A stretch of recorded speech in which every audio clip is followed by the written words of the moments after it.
Thank you. Good morning, everyone. What an inspiring set of presentations this morning, and I feel a bit guilty now. I'm going to bring you back down to ground, or even possibly underground with MTR. We live in an amazing city, don't we? I love opening these presentations with this slide. And earlier on, there was talk about attracting talent to this city. Who wouldn't want to live here? It is absolutely amazing. I need my clicker, sorry. And I've been here now 10 years. I've been designing metro stations all my professional career. And I've got to say that every city I've worked in, the great thing about working in metro is you get to know the soul of a city. You get to understand what happens underneath. It's unlike being an architect where you fly in and do a big building and fly out again. You really start to become part of the fabric of the stations of the city. And of course, you know, it's a transit-orientated city. I think that was what came out in some of the earlier talks through here. But what's interesting about Hong Kong, when you look at it geographically, it's not naturally predisposed to be a great transit-orientated city. It's full of islands, and on those islands are very steep hills, which make getting around the place a bit of a challenge, until you overlay the MTR. And this is what you don't see in the normal maps of MTR. This is the actual geographical route that the different lines take. And what actually is happening is that Hong Kong is a series of linear cities with the MTR as its transportation backbone. They're the places where all the really high density developments take place, and it's the places where people want to live because they can move around the city very easily. Of course, you won't recognize that diagram very easily. This is our system map. We now have 99 existing MTR heavy rail stations, and of course we have the light rail one. But there's a good reason why we do these diagrams like this, to make the system legible. But you really should not use this to get around the city. And my next little slide is a little animation that shows the liberty that we take with geography with this map. Of course, Hong Kong Island is tiny relative to Lantau, but in our map, we make it much, much bigger. So I always find it's an interesting little way. I could watch this all day. It's actually my screensaver on my office computer. Wonderful. Okay, I better get on. To a more ancient map. This map was drawn up in 1970, which I suspect is probably before many of you in this room was born. The MTR, like me, is a child of the 60s. That's when it was first planned. And you can see here the different lines. Coming from Diamond Hill down to Marina Station, which of course is not named that way, is a relatively new project. It's called the Sha Tin to Central Link, and it opened in 2022. And it just shows you how long the time frames in terms of developing metros take. And also here you see Whitty and Kennedy stations. Back in 1970, they planned the Kennedy line extension of the Island Line. It never got built because the planning was easy, drawing a line on the map. But what was the big challenge was the ground. And it really wasn't until 30, 40 years later that the technology to build into that type of ground became available, and we could actually build out the rest of the city. And what did Hong Kong look like when they were planning the metro? This is a photograph of Hong Kong around about that time, 1970s. You see the new development in the distance, but many of the housing actually was still squatter villages and shanty towns. And public transit at the time, I told you I'd get a bus in here. Probably not one of yours. Public transit at the time was pretty basic. And it was this environment in which the early planners and pioneers of the MTR were working. And just to prove that point, this is Diamond Hill Station under construction. And you can see the squatter villages either side of the station. The foresight to build Diamond Hill at this time was quite remarkable. And even when they finished it, it looked pretty much the same. It was really amazing that we had the metro here in the 1980s. This is 1983. And of course, the large developments were yet to happen. The pink and blue squares in the middle of this photograph are actually buried in here behind these trees. And of course, you've got Plaza Hollywood development and of course, the new station on the Sha Tin Central Link down below now. And so this city skyline that I opened the presentation with is really a product of the MTR. And you can see here the building in the center of this was once the tallest building in Southeast Asia. And back in 1980, there it is sitting there. And of course, the development of Hong Kong that we now know had yet to take place. So really that development has all been driven by the fact that we have the MTR. And back in 1979, there was some real excitement about getting on a train for the very first time. I pulled this out of a book that celebrates the life of MTR. My next slide's a little controversial, so please don't put this next one on social media. But I just absolutely love this picture, because it's the same, almost the same guy doing the same thing. But now he's got a yellow hat on. Of course, we went through the protests. I don't want to get political around through this. Most of the time, the image of people going through our fair gates on opening day is like this. And this is in 2022, last year, when we opened the bottom section of the Sha-Tin Central Link. And that excitement that generations apart still feel when they get on the first MTR train is really remarkable. And what makes my job such a privilege to be involved in creating these spaces and helping shape the city the way we do. And so I thought really to get going with the presentation, I'll take you a little bit back to how it used to look. This is Central Station, which you probably recognize from the red mosaic tiles. The fashion sorts of gives this time away. But interesting, these trains are still the same trains running today. We're in the process of just replacing them out, and some of you may have been on the new train, but these have been through a couple of refurbishments and they're finally being retired after 40 years of service. Upstairs at the concourse level, the design was really quite basic. There was no ceilings, there was a little bit of red, and really kind of a very plain and simple system. It was all about transportation and nothing about being fancy. Of course, over the decades that have been following that, me and my team have spent a lot of time caring for these stations, trying to protect the heritage, maintaining the red. So the red on the mosaic of the escalator there is still the original, but then what we've done we've come along and clad the walls in the red, put a ceiling in finally, and put a decent floor finish in as well. And the first chief architect, an Italian architect called Roland Paletti, was often asked about why did he do the station so colorful. And basically, one of the key things is wayfinding, particularly underground. So you have this space, this is Tin House Station, but then you could go to the next station, Saiha 1, and spatially, they are absolutely identical. And so what the early pioneers of design did was they used color to help identify where people were. Bear in mind, 40, 50 years ago, there was actually still quite a lot of illiteracy floating around in the city. And for those of you that don't speak Cantonese, most of our stations that have Wong in their name is because Wong Sik is yellow in Cantonese. So a lot of the time you will find that we follow colors around the names of particular stations. Choi Hung was about the most creative that the early designers got. Literally means rainbow in Cantonese, and so you see these rainbow colors going around on the columns of the station. And so those early stations really, for me, this slide encapsulates what it was all about. The solid use of color, in this case blue, because Lamsik is blue color, the blue mosaic tiles, and the calligraphy, the large names of the station written in the calligraphy. And this is the heritage in which I'm working with now and protecting and moving forward. So the company in 40 years, obviously it's gone through a number of CEOs, it's gone through a number of challenges over the years. We've become a major property developer. And just recently, we updated our vision and mission statement. So we've got a nice bunch of words that says something very useful and very caring, innovative and sustainable services. It's quite an interesting change from how the MTR saw its services before. Just one slide for those people that are visiting from overseas. We're not just the largest public transit operator here in Hong Kong. We're also the largest public operator in Sweden. We've got operations in the UK. We run the Elizabeth line in the UK. And we also have operations in Sydney, Melbourne, and a number of cities in the mainland. So about 40,000 people here in Hong Kong and about the same globally elsewhere.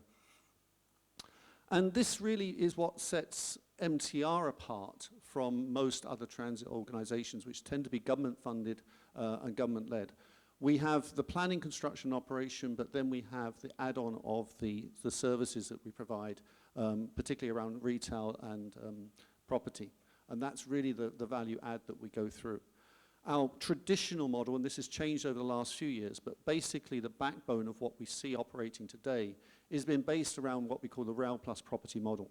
So you can see here how MTR sits in hand with the government and with the developers, co-developing actually land value capturing is really what it's about. It's taking kind of brownfield sites, putting a metro infrastructure in there, and then realizing the value of that land as we increase the connectivity and the development of the city. And the first time we did this, this was Telford Gardens. It's the site of our HQ, and we built this housing development directly over the top of the depot, which is where we store the trains at night. Interestingly, it was all at the time when Kai Tak Airport was still in operation, so they were height limited at the time. And you see on the right-hand side now that the airport's moved, the high-rise towers are coming in. I can see one day when this would probably get redeveloped and go into high-rise as well. Probably the biggest development that we was involved with was when the airport itself was moved out to Lantau, the Airport Express and the Tung Chung line, and we built these two gateway towers, the ICC and the IFC towers, at the entrance to Victoria Harbour. And of course, the ICC tower is the tallest building in Hong Kong, and it sits at the heart of a very big transit-orientated development designed by Farrells. Interestingly, diagram about what a transit-orientated development looks like, but frankly, if any of you tried to walk there, it's not the most accessible places. So it's a really interesting thing. It's very easy to get to by car, very easy to get there by a train, but not so pedestrian friendly. And that's an interesting part of how these developments can sometimes be a bit of a challenge when you're developing them. Of course, one of the biggest ones that we've been involved with to date is Lohas Park, lifestyle of health and sustainability, for anybody that wants to know. That's what Lohas stands for. And it's been a multi-decade series of developments. I pulled this one out from when it was still quite early in the construction. And now it's pretty much complete. We've just recently opened the shopping mall there, and we have the new bridge that comes across and provides better vehicle access into the development. And of course, we all know that the reason we do this is something that came out from Bloomberg, about cities are the key to a low-carbon future. And of course, the MTR is a low-carbon transit system in itself. And behind that vision and mission statement, there's been a shift in the company in terms of its policies from our core to our purpose. So from the core is, yes, we provide safe, efficient, cost-effective, inclusive transportation. That's a given. We're bound to do that. That's what we go to work every day. But what is our purpose? How is our purpose to drive Hong Kong to a better place to live in? How do we actually contribute to that actively? And how can I do that as an architect? And I pulled out some of these things, and they're lovely words. And don't get me wrong, I totally buy into all this. But as an architect, I can't get too excited by a bunch of slogans. I've got to design it. I've got to draw it. I've got to get felt pen out. And I've got to show people what the station of the future actually looks like. And so it's actually fairly easy because we're already designing the future. We've got stations that will be opening up in 2027, 2030. I think the latest one is 2032, if I'm correct. So I thought I'd just go back a little bit and show you the vision of Hing Keng Station to what we actually built. And so you can kind of see this transition that we have from the vision to the reality. It's not quite as green as the CGI would have you believe, but it is a very successful station. It is also low carbon because it's one of our non-air conditioned stations. We also have a very important art program that I run, and this station had this wonderful series of glass panels integrated with the entrance canopy. And those were actually created by school children based on this very local practice of hanging blankets over the side of these barriers that prevent cars from parking on the sidewalk. And we had all these kids lie down very still for about half an hour to create the images in the blankets, which was real good fun. So, of the future. This is us today, and back in 2014, the government produced a railway development strategy, which is actually our guiding principle, and we're pretty much working on many of these projects simultaneously now at various stages of completion. I want to focus on just a couple of those projects. First one is the Suho 1 depot, which is on Lantau Island. This is the depot that serves the Airport Express and the Tung Chung line, and you can see it parked off to the side through here. What we're going to do is we're going to build a new station there and a whole new town, which is potentially going to be twice the size of Lohas Park. So it's a real big development. It's a whole new town that has schools, residential and obviously retail components as well, and potentially also has its own autonomous people mover system across because the site is actually about 3 kilometers long end to end. And we have some early visions of what that shall be, including the one and only surface entrance through here. The rest of the people we actually can able to connect below the podium at this level and directly into their various residential and office buildings. And so when I saw those words, I did a presentation to our executive about 3 years ago, where I said, you've been saying all these things, but what do you actually mean? What does it mean for us in terms of stations and designing? And so I said to them, look, what we've got to avoid is doing this again. This is Longping Station, designed around about 2000. And you can see what's happening here. It's car first, train second, people third. And really this is, this is urbanism done on a drawing, but when you actually go there and think about the people, oh, they get that little park down there, which is actually really a traffic island. It really is putting the transportation infrastructure before the people, and really it should be the other way around. We do this to serve the people, to make the city even better. So I started doing a little bit of exercise with my team and started to visualize what would happen if we carried on that, and what would the alternative be. So we build these above ground tunnels with that approach at Longping. What about if we make the structure lighter, that we just had a single row of columns? How that would make the road feel so much more different. Instead of this big dark space, light space, and very heavy concrete approach, it could actually be much lighter, could be much more green, and could be much more integrated with an urban park beside the station. Be a community building rather than a train station. We even went as far as suggesting urban farms. We really kind of did some real blue sky thinking on this, and we're just trying to rethink the way in which the urban infrastructure could be. And of course, solar cells was an absolute essential part of that as well. And it was useful to have this discussion internally, and also with some of our key stakeholders, such as the government, in terms of what it was that Hong Kong aspired the MTR to be in the future, not what we have been for the last 40 years.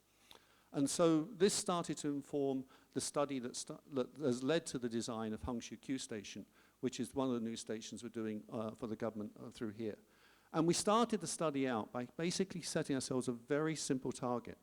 Low carbon station built with DFMA. And that was really the brief to the architectural firm. And we did this kind of interesting little sketch. Bear in mind, this is to be built around an operating railway, which we cannot stop for one day. So it's a real big challenge in terms of construction through here. HKIUD Station is located on the Chun Ma line that comes across Tin Shui Wai Station, and Su Hong stations are in between through there. And this is an aerial view of the area right now, and you can see the line coming down. I put this little ring around where the station location is. The government produced this drawing of what the whole new town would look like. And so you can see the station and their vision of what that should look like. You've got residential to the right-hand side here, and a new CBD office area to the left-hand side. MTR is just responsible for the station, but you can see the kind of master plan that we need to tie into through this. So worked with the architects. We took that very simple sketch and we started to flesh it out in a little bit more engineering way. So we knew that we needed a low carbon station, how to deal with when it's typhoons, or more often when it's very hot and humid here, is a real big challenge. And so we started then visioneering what the station would look like. And I should stress, this is not the most up-to-date. These are kind of the sales box images. But we wanted to show that a station of the future really could be very beautiful, first and foremost, and low carbon, and provide a great civic community for the people of Hong Kong.